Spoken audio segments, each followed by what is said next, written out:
Time for another draftphysics.com, debatephysics.com, also video presentation in what should be a live format, apparently. Yeah, okay.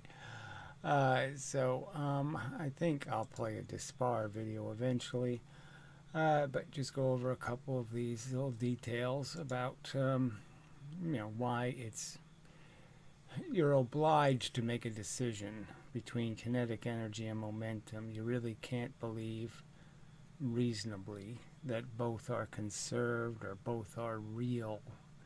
And frankly, if you have to make the choice, you can't rationally make the choice.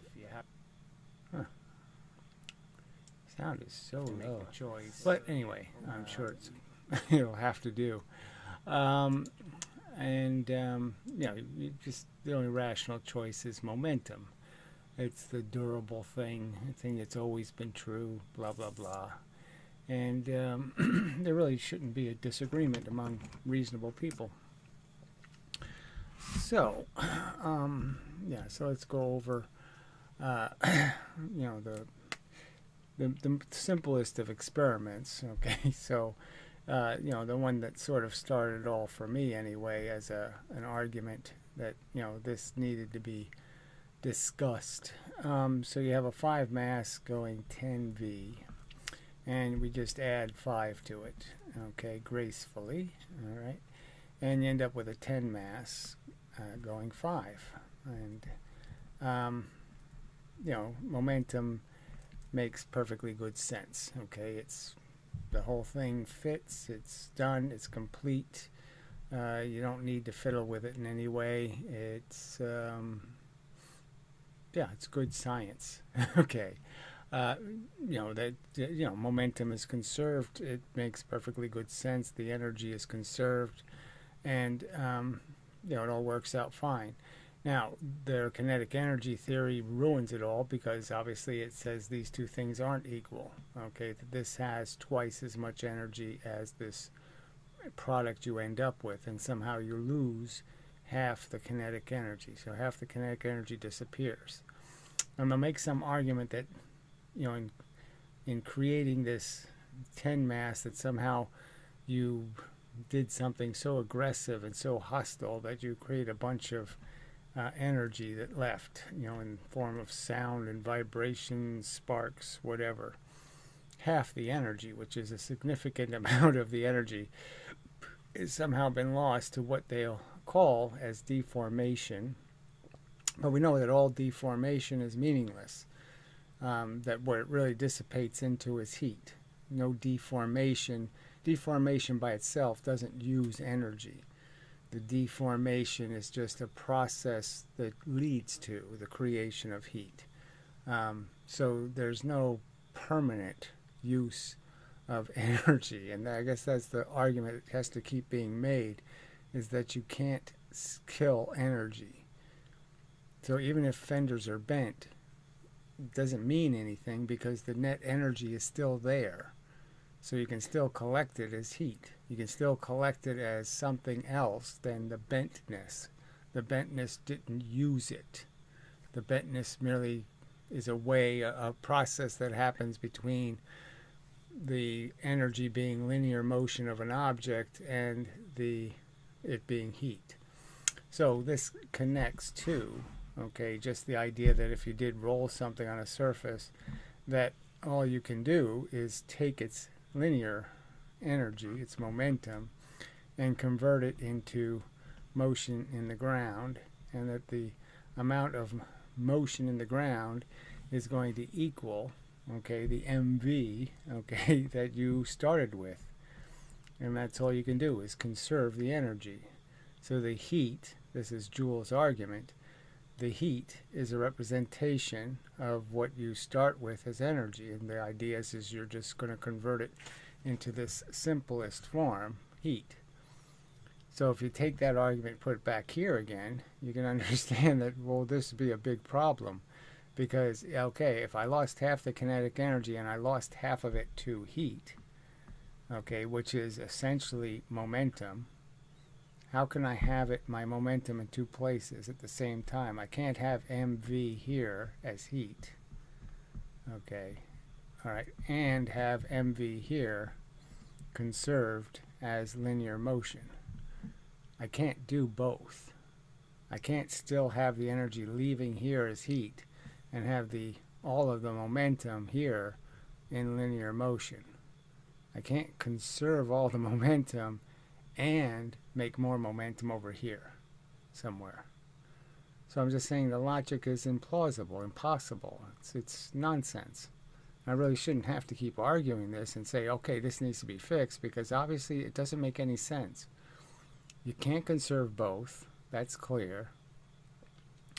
And the logic is, well, if you conserve the kinetic energy, then you made free momentum. And you should be able to collect that free momentum. You should be able to just collect the free energy as you conserved it as mv, momentum here, and you also have the heat here. And you should be able to collect both. And so that relates to the ballistic pendulum experiment, where it also completely fails to transfer the kinetic energy. And all you can collect is most of the momentum, and the assumption is that some of the momentum was lost to heat in the pendulum. And that's the logical conclusion. Not that 99% of the kinetic energy was converted to heat, because you conserved almost 99% of the momentum. So again, what's the argument? That you have a huge amount of extra momentum that you made for free? I mean, you can't conserve the momentum and then say there's 1900 joules worth of heat going somewhere else. You can't see the logic of that argument. There just can't be that way. All right. So, with that premise, okay, now we can argue, gravity being a time-dependent force, which I shouldn't also have to argue over and over again. Because it's stated in the formula. There's no doubt about the formula. If you don't play any games with it, it's clear that it's 9.8 meters per second of added velocity. So that's what you're adding as a velocity, okay, in 1 second units. All right, that's it. 1 second units, not any seconds units, not second squared units. Just 1 second. Every 1 second you get 9.8. You don't get every 2 seconds. You don't get every half second. You don't get it some squared number of seconds. You get it every 1 second. And you can have 2 seconds or 10 seconds or 50 seconds of gravity. But that's all you're getting per each second. All right. And, I shouldn't have to argue. That's obviously time dependence. There's no way you could understand any way. This doesn't say 9.8 meters per second of added velocity every foot, okay, or every meter, or any other unit of distance. It says you get it in units of time. So it has to be a time-dependent force. It has to be. All right, so I really shouldn't have to argue that mgt is a sensible and rational formula that, again, I'll point out that always works. So even in circumstances where you enter a gravitational field with a pre-existing velocity, it'll still work, because all you're really going to say is how long were you in the gravity, and that'll tell you how much force affected you. And it's absolutely true, and it absolutely works. So again, why is there an argument? I mean, I just don't understand how rational people could argue over something that's blatant and clear. It's plainly obvious. Yeah. So, it seems argument is made out of something other than any sincere objection. All right, so we'll play, let's see, I think this is this spar video. So it says responding to more Gary nonsense, E equals mgt. So again, it's just obvious that that's what it's just a fact that gravity is a time-dependent force. It's just an absolute fact. All right. An evadable fact. All right. So To the fact. And again, how try to do the pop out thing here. And that should work. And such. So I'm sure there's going to be another AI version of Mush. Oh, that's not the right one. Huh. Anyway. Alright. Let's see, what do we have to do with volume here? That should be good enough. And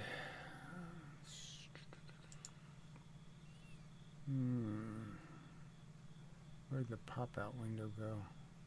Well, it doesn't matter. I can use this. How many fucking times do we have to repeat this to you that... We who? Who's the we? And what are you going to repeat? We, the people who understand conventional physics. Okay, so whatever that means, conventional physics. I mean, we know Galileo and Newton understood it to be in units of time. So they didn't have a problem recognizing it's 9.8 meters per second. I mean, Newton said 16 feet is how much distance you'll get, because you're not going to get the full 9.8 meters because you gradually gain your velocity. But it's 32 feet per second. That's what he wrote. That's what he said. That's what he understood. And we have to keep explaining to you again and again how simple and logical it is. So again, where's the explanation? There's nothing simple and logical about saying a formula that's in units of time is really a formula in units of feet. It's clearly not in units of feet. It's not in unit of meters. It's not in units of any kind of distance. It's in units of time. Oh, go fuck yourself, though, good and dead. You're such a piece of human garbage. Oh, how cute. More cursing, please. I love it. You just cursed. I mean, what's fucking something or other you said? So yeah. Repeat this. When burning calories because of holding a weight, that's your own metabolic energy. Okay, so this is not the subject. All right. So again, he keeps talking. I've given these examples over and over again, and he won't deal with the clear examples provided. So, I mean, is there any real point? You know, he wants to keep talking about the fact that somehow when a person is moving something slowly, that they're fucking it up somehow. That moving it slowly is the same amount of work. So you can't go across thin ice by going faster across it. You can't change how much gravitational force affects you by going fast through it. You can't evade the rain, so to speak. And of course you can. So again, he just, so you know, I'm not, I've been over these arguments so many times, and so he's such a cheater. So he just ignored this simple space argument where, and again, you don't have to do it in space. You could do this on Earth. You just compress 3 springs, and you put a weight on them, and you launch the weights.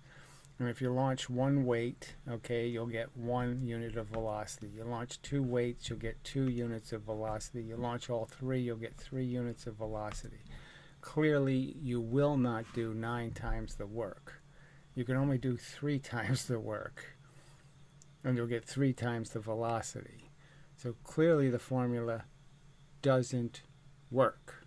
It doesn't meet any kind of rational description of being successfully showing that it takes 9 times the work to go 3 times as fast. It only takes 3 times the work. All right, so is he going to argue that? No. Is he going to argue, the rolling ball? No. Is he gonna, so it's like he's just going to evade every single one of these illustrations. And, I did this one, and he turned it into an orbiting object. So the simple argument that the only thing that's going to matter in going from this point A to this point B is how fast I do it. That's all that's going to matter. The gravity is going to affect me, and the whole thing is going to be decided by whether I'm in it a half second or a full second or 10 seconds. And how many seconds I'm in it will decide exactly how big this deflecting line is going to be. How much I'm deflected will exactly be proportional to exactly how fast I'm moving through that gravitational field. even if I'm crashing into a gravitational body and I have a pre-existing velocity. My what will be added to my velocity, I'm going 20,000 miles an hour. mgh isn't going to help me any. Can't give me the right answer in this case. And what's going to happen is yes, I'm going to travel this huge distance very quickly. And so I'm going to go through the gravity that's significant very quickly. And I'm only going to gain a tiny amount. Maybe I'll be going 20,018 miles per hour. Because I'll go through the gravity quickly. The faster I go through it, rocket ships take off from Earth and they try to go as fast as they can. Because the faster they get to a height, their orbital height, the less work they have to do. It's just the absolute fact. It's more efficient. The slower they go, the more gravity. 1 second, 2 seconds, 3 seconds, 4 seconds, right? It just piles on. It's more work it has to do. So no rocket takes off and goes 300 miles an hour and tries to swirl its way into orbit because it can't. It can't carry enough fuel to do it that way. It has to do it as quickly as possible, or it's not going to succeed, period. Those are absolute facts. He ignores all of these arguments and, plays this redundant, silly game. Being used, Gary. It doesn't matter what you're using. The point is why are you having to use it? Well, you're using it because the weight doesn't happen once. It happens every second. More weight, more weight, more weight, more weight. The energy is burned inside your body as heat. So you're just wasting time. That's burned inside your body as heat. The point is that you will obviously have to do more work fighting the gravity the longer you take to put it somewhere else where you don't have to do the work, where you don't have to hold it. And it's just an absolute fact. The slower you move it, the more work you'll do. The faster you get it through the gravity, the less work you'll do. And this idiot is just going to keep saying, no, but he won't show any evidence, no experiment, nothing. Again, he won't even, the Mythbusters crashed the cars, no evidence of the kinetic energy. Not stored in the weight that you're holding. Again, never said it's I mean, this keep saying stored is idiotic when you know our own weight isn't stored. We can't store the energy unless we're free falling. That's when you store energy, is when you don't give it away to some other substance. So I've said this over and over. So I keep saying that's the only way you can store energy is you have to be not in contact with something that drains the energy. But as soon as you're in contact with something, friction or something else, it will drain the energy. So what is this stupid argument? This argument isn't about free fall or free lifting. It's about, obviously, you're having to, again, collect the energy from gravity and counter it. You're going to have to provide the counter pressure. Stored in anything. I just debunked any idea that it's stored because the fucking ground is feeling the goddamn extra weight. I pick up the battery, the ground is feeling it on my feet. I said this. The scale will read the fucking weight, you fucking liar. I can't believe he's doubling down on a fucking lie. God damn it, Gary. Yes, of course, the scale will read the weight. Your formula is E equals mgt, energy equals mass times gravitational acceleration times time. That's what the formula says. Again, so it's just that's what Galileo overtly found to be the truth. Again, if he meant distance, he would have said distance. He would have said, oh yeah, it's 9.8 meters of extra velocity per 4.9 meters of distance. That's what he would have said if that was what he thought, how gravity worked. Clearly, he understood it comes in units of time. It doesn't come in units of distance because obviously when you're going fast, already have a velocity, you're going to cover that distance, okay, without doing any work. So in the first meter, right? I mean, we've been over, this drawing over, a million times now. Just this idea that you go 4.9 meters of distance, okay, in the first second, and then the second you get this 9.8 because you're going 9.8. You've got the 9.8 velocity, so you go 2 for free. You don't collect any gravity okay, in this distance. And so obviously Galileo knew that, oh yeah, well, you're going to only get 1 unit of force in this entire time. So in this 1 second, you got the same amount of velocity that you got in this 1 unit of time. And that's what he found. It's in units of time that you collect the 9.8 increase in your velocity. It's always in units of time. It's not consistently in units of distance. Because in the next second, you're going to go 5 units of distance. And in the next second, you're going to go 7 units of distance. So obviously, it's not in units of distance. It's in units of time. Oh, he's such a liar. So any mass exposed to gravity will gain energy over time. When you hold a battery in... So again, why are you saying that when you're saying it's distance? So why did you just concede the argument? Amazing bullshit. place, yes, your body will burn more calories over time, and the weight will be transferred through your body into the ground. Now let's replace your body with a table. But we're not a table. That's the whole point. And even when a table is holding a weight, it's still under stress. So if I made the table out of a very light plastic, you could see the stress. You'll see the stress in the plastic, it having to resist the gravitational force. So just make the table out of, paper, make it out of something barely capable of supporting the weight, and you'll see the stress that it's actually causing the object. So the gravity per second is stressing the thing holding it. Now, obviously, you hold a 1 pound weight with a 10-ton steel girder. The girder's not going to be stressed much. But the fact is the energy is going through it. And it's going through it in units of time. Put the battery on a table, the table experiences tension. But no matter how long the battery will rest on that table, the table will experience tension, but it will not heat up just as a human body does. Okay, it will heat up. So that's just, you have no evidence that it doesn't heat up. So I'd argue right there you're wrong. That you haven't done any experiments to prove that. Okay, that there's no heat caused by compression. When, no, yes, there is. So again, bullshit. Now, of course, the table is resting on the surface of the Earth, so you will say that all the energy eventually is transferred into the ground. But again, your formula is E equals mgt.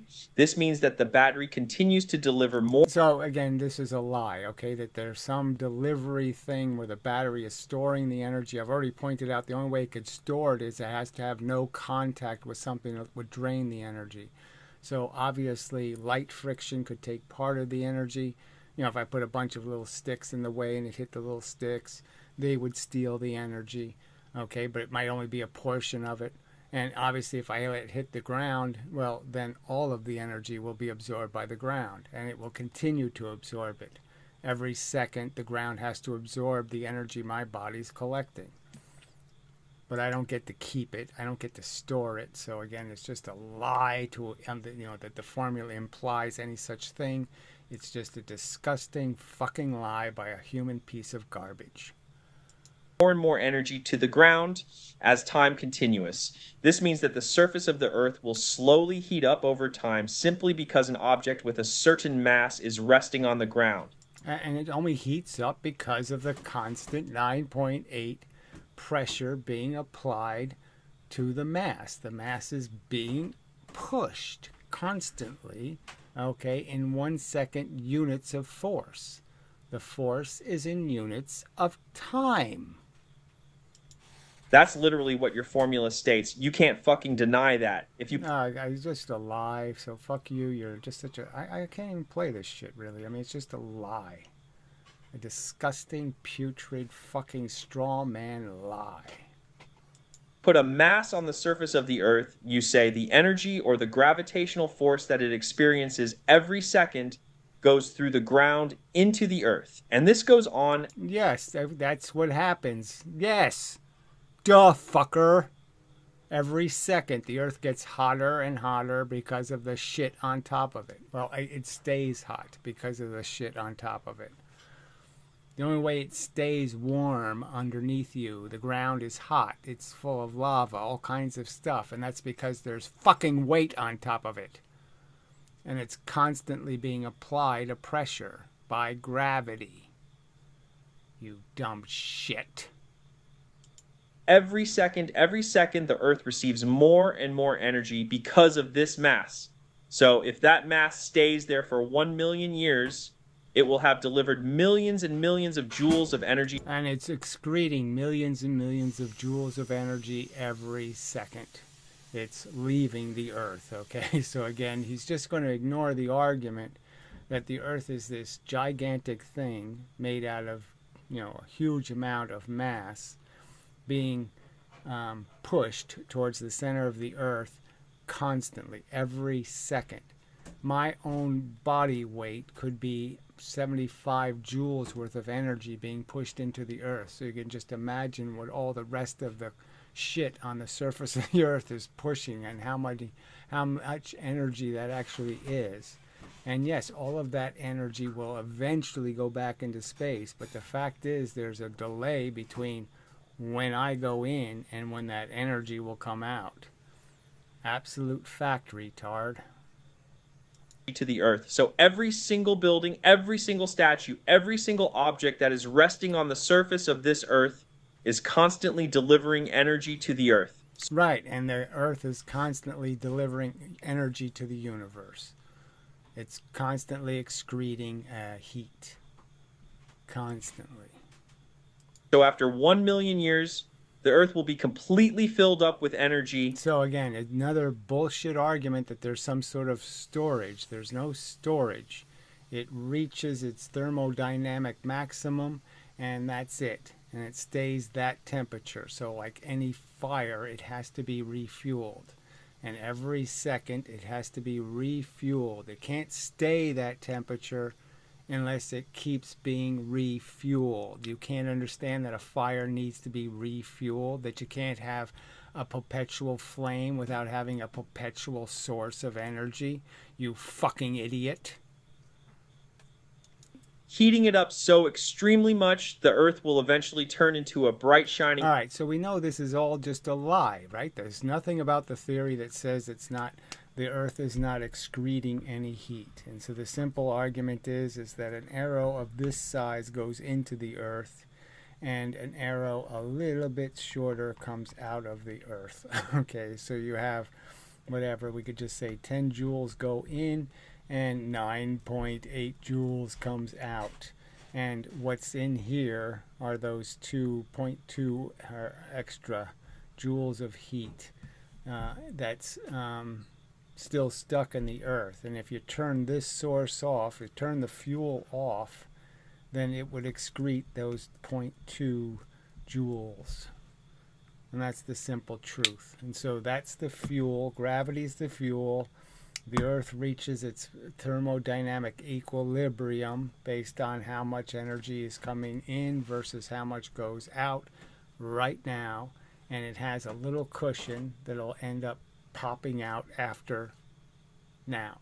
So after now, the heat that should have been here, that should have pushed me up, will show up. But it won't show up until after I need it to show up. And that's the differential I fall into. That's the argument that's been made, you lying hunk of pus. Star. That's what your formula says will happen. That's a lie. So again, this is the last video I'm going to play of his, because these are just all lies.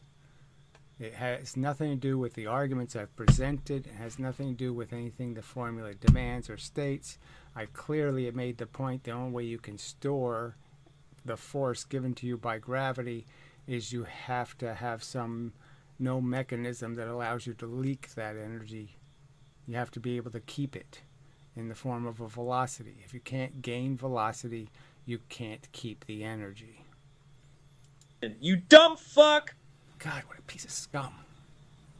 God, you just be so splendid if you got what you deserve, you lying scum.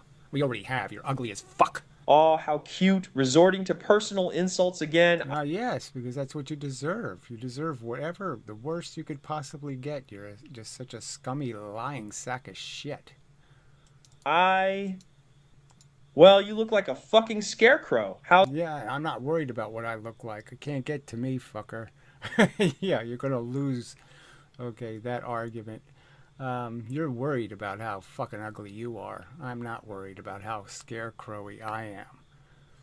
How's that? And you will get what you deserve. Once you're dead, nobody will give a shit about your anti-science project. It will be completely forgotten.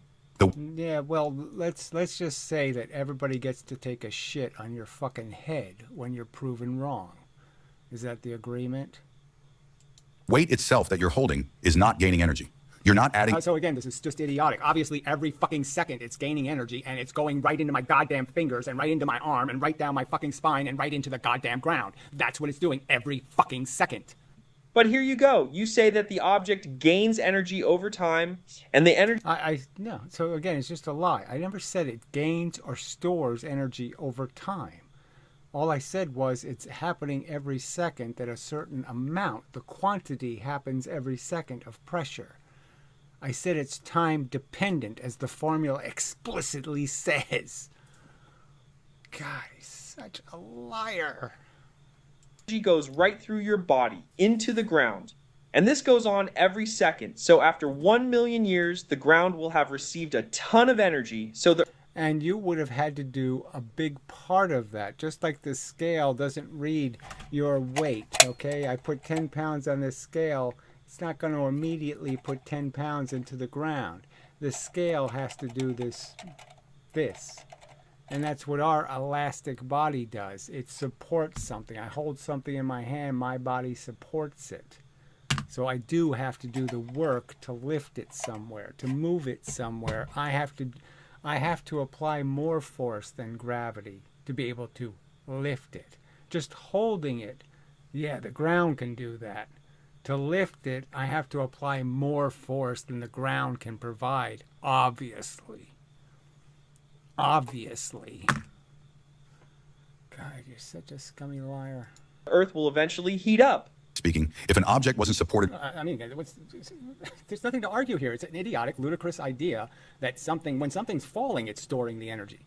When it's allowed to hold it and keep it, as soon as something touches it, it's going to drain the energy out. That's called friction. Okay, yes. When it's falling, nothing is supporting the weight, and it is accelerating and gaining energy. It's keeping the energy, obviously, because nothing's taking it. But, as you've said, when the weight is sitting still on the ground, it experiences gravitational force every second, and the energy goes straight through the ground into the earth, and since E equals mgt, it delivers more and more energy to the ground over time. Right, yeah, and that's exactly the point. How can the earth keep radiating heat if there's no mechanism producing that heat? So again, what do you really believe? The earth is some sort of super perfect insulator, and every bit of heat that ever went into the earth is stuck inside of it somehow? So why don't you explain how the earth insulates and doesn't leak energy out to the universe? Just explain how you know that to be true. What facts provide that information for you? Any contact will take its energy, just like if something has a charge on it and I touch it, I'm going to drain its charge. I mean, it's just idiotic. I shouldn't have to have this argument. It's so stupid. This is a terrible waste of time. By anything at all. So let's imagine an object floating in midair, not supported by anything such that the energy can't be transmitted. I can't even believe he's going to replay that. So I'm just done. Yeah, I'm not going to even listen to this stupid, impossible scenario he provides where something just stays in air. It doesn't fall, it doesn't rise, it doesn't do anything, and it doesn't have any energy source, doesn't have any rockets. It just stays in midair. I mean, it's so fucking off the subject and irrational and disconnected, and there's just no point. So we're done. Yeah. So yeah, I just won't bother. These aren't arguments relevant to anything I have argued. All right. Charles Irwin. Velocity changes with time, but the force does not. So again, this is retarded. What do you mean the force does not? It's in 1 second units. Obviously, it's the same force in 1 second units. 1 second, you get 9.8. 2 seconds in the force, you get 19.6. 3 seconds, you get 29 whatever. What don't you understand about that? You're in it for 3 seconds. You have 3 times the velocity. You're saying that somehow you have 9 times the force now. The simple argument is if you're only collected 3 units of force, how can you have 9 units of force? You fucking dumb cunt. What am I missing? Well, you're missing the whole subject, you retard. You seem to be saying that velocity and force are the same thing. In this case, they are exactly the same thing because you're not changing the mass. What do you think Newton meant when he said 1 unit of force, 1 unit of velocity, 2 units of force, 2 units of velocity? Do you think Newton was saying that force is momentum? Because clearly that's what he was saying. The change in the momentum is the force. It's completely equal to the force that causes the change. So you're saying Newton was wrong, and you're saying it based on what piece of evidence? You're just too damn stupid. Hello, anybody home? Yeah, well, fuck you. Too stupid cunt.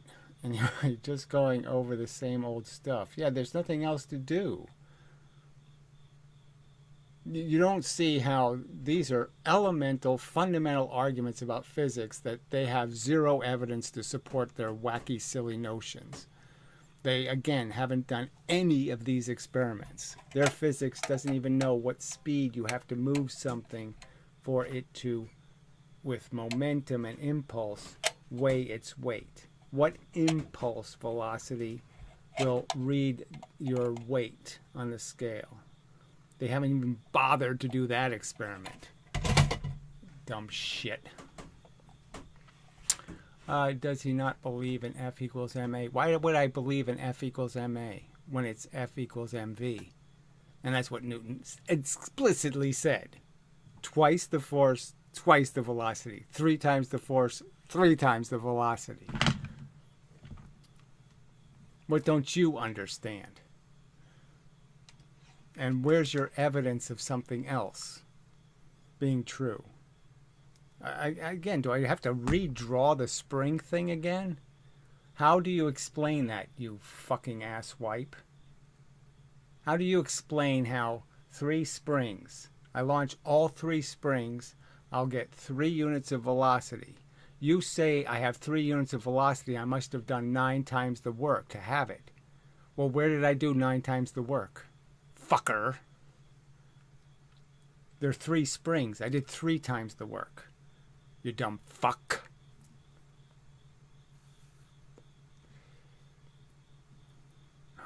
People are just so pitiful.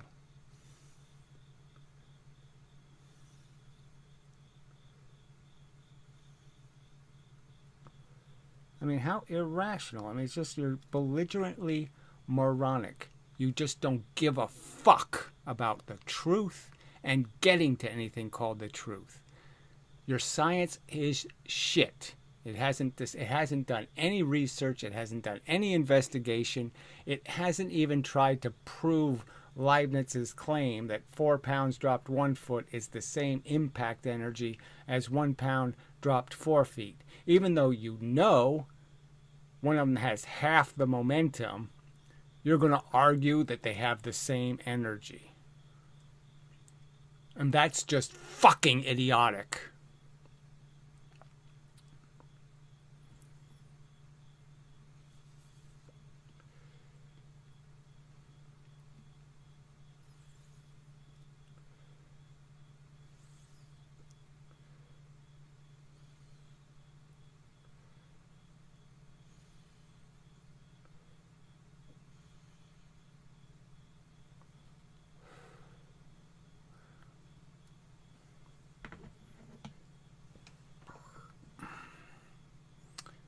Just so stupid.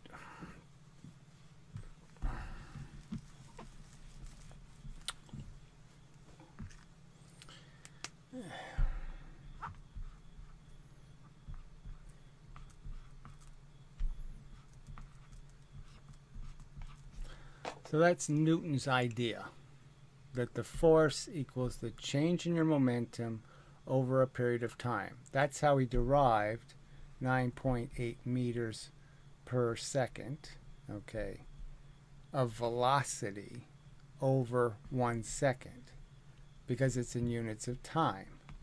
Now, he could simply just say, well, what if I just want to know the net force?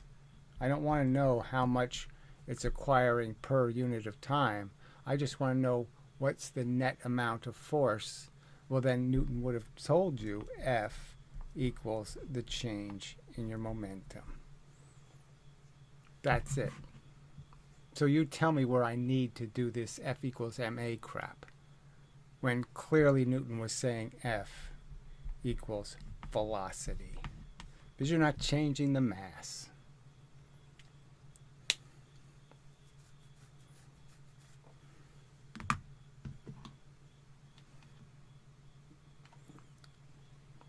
I mean, if you use a constant mass, it just comes down to F equals velocity.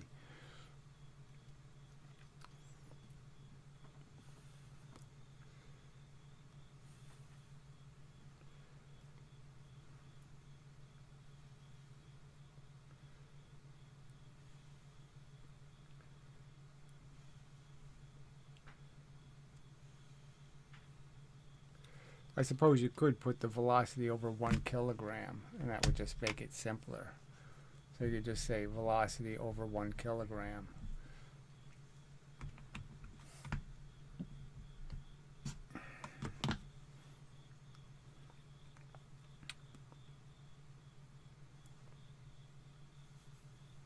Per kilogram.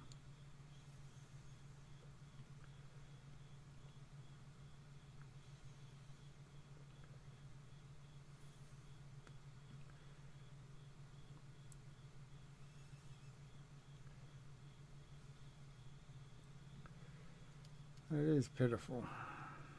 I mean, really, you can't make it,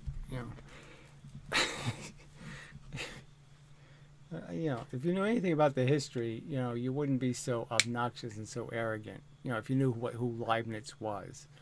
I mean, he's a guy who almost tried to actually get Newton put under house arrest for talking heresy. I mean, it was that bad. It was Galileo.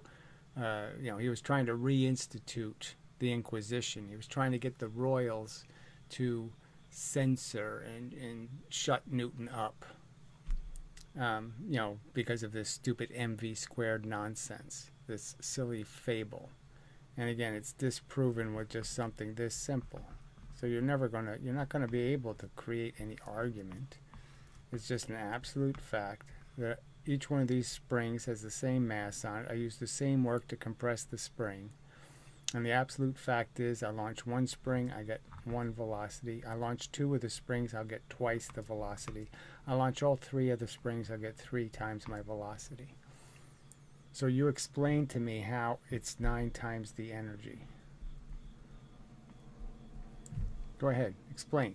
Explain how this is 9 times the energy of this. This is 1 unit of energy, and this is 9 units of energy. Explain it. But anyway, I already started with the perfect example. The 5 pound, the 5 mass object going 10V, and you gracefully add 5 mass to it. Now you have a 10 mass going 5.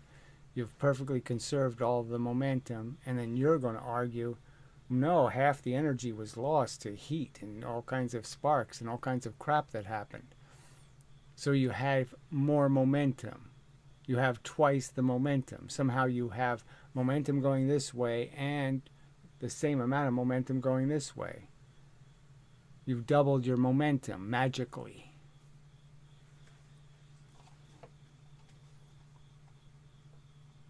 Explain. Yeah, no explanation. There never will be an explanation because it's garbage. So again, you could use the thin ice argument. You have a bunch of thin ice. You want to get across it. So again, it's just doing the point A to point B thing again. You have a distance. The faster you cross the distance, the less per inch gravity will push on you. Just an absolute fact. The faster you go through that distance, the less 9.8 per second you're going to get. the less of a percentage of it. If I do it in a half second, I'll get half this amount. I do it in a quarter second, I get 1/4 of that amount. The pressure will be less the faster I go across the surface. Absolute fact.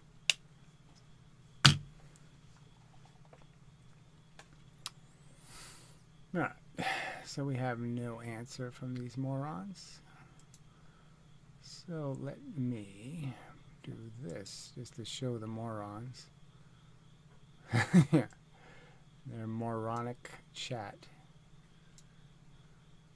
And that's it.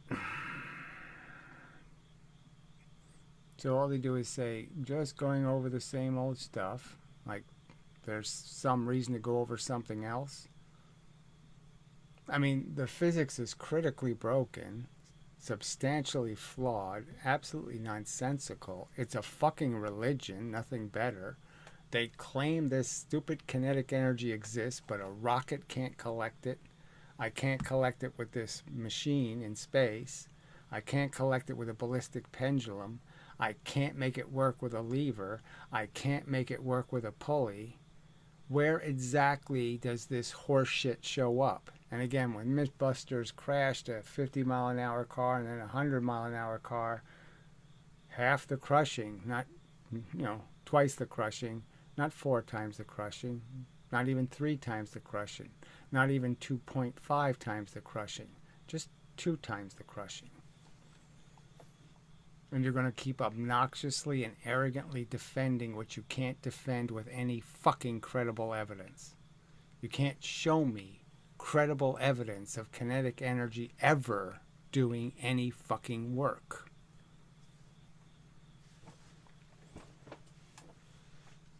Why can't we collect the 2,000 joules of the bullet? Why can't we? Why can't we convert that into useful energy? Why is it always lost as heat? Always. Always.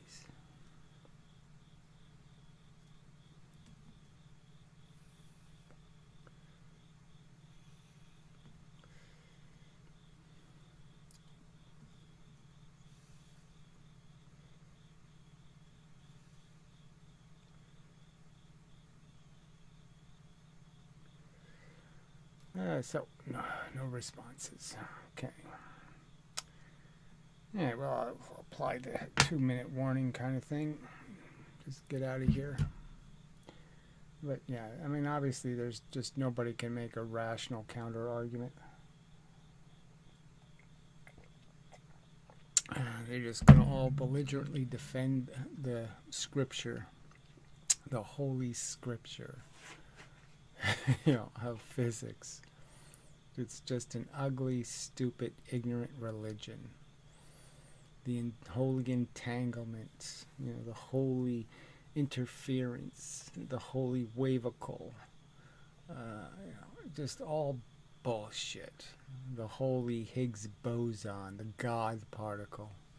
Just ridiculous. The holy strong force that's more rationally replaced by just inserting an electron between a proton and a proton. You insert an electron, you don't need a strong force. Duh. I mean, even Maxwell could have told you that. If you explain to Maxwell that, we found protons, we found electrons, there are these perfect charges just like what you drew, and he would explain to you, you want to get 2 positives close to each other? Yeah, just stick a negative between them. You want to get 2 North Pole magnets close to each other? Yeah, just stick a South Pole magnet between them. It'll work just fine.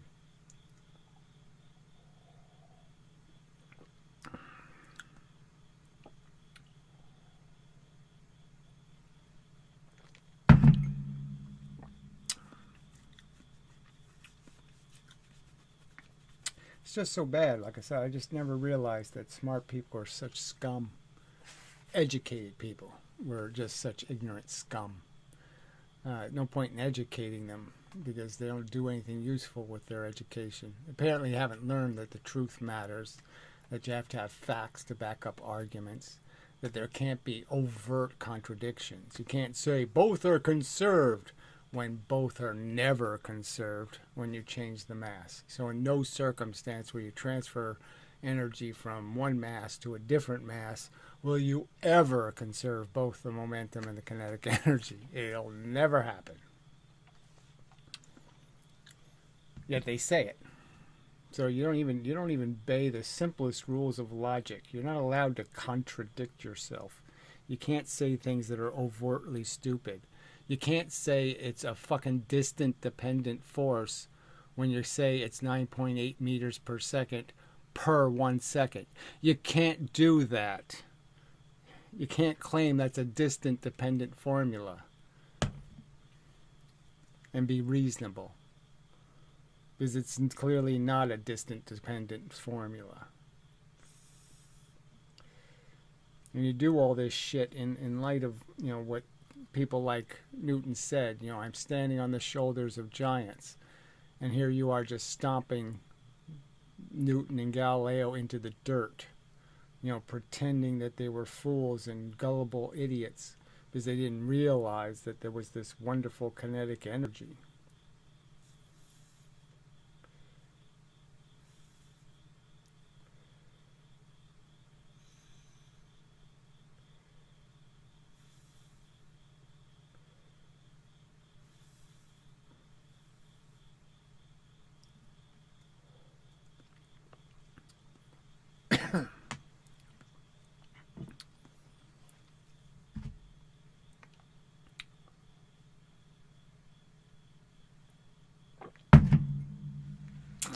All right, well, I guess that's it for the evening.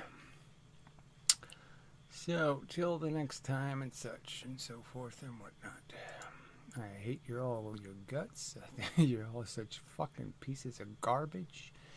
The world is just doomed because smart people are lying scum. And just a fact. The educated have done nothing good with their education. And they're all just chasing daydreams and delusions and bullshit. It's pitiful, disgraceful. Billions of years of evolution, millions of years of struggle, thousands of years for humans to rise above their indignity of a creation, and you just throw it all away, on religious delusions. Fucking pieces of shit.